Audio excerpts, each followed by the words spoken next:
up, YouTube? Today I want to see what's inside of the microwave. Let's see what's inside of this thing. First, let's take off these screws. Just to let you know, it's got warnings all over this thing. Risk of electrical shock. I don't know if you want to do this at home. There we go, last screw off the top. Let's take this door off next. What's cool about doing stuff like this is look at all these little bolts and stuff you get. I'll put these in a little container. Let's get these side bolts out that are holding the top of the case on.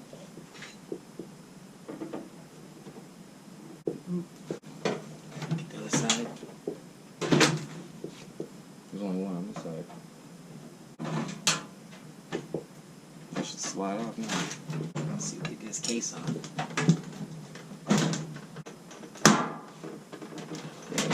Boop. And there goes the case. Ooh. This. We just got a metal box. That's the Faraday cage to hold all the microwaves in it, microwave radiation in there. But look, we got all kinds of stuff in here we can use. Oh my goodness. So here's what we got inside. Over here is the capacitor. We got this transformer, which is taking the power from the house and boosting it up. And it goes through these two wires into the magnetron. This thing produces microwaves. Ooh. You could build a death ray with this thing. So this is what we got out of it. This is the whole.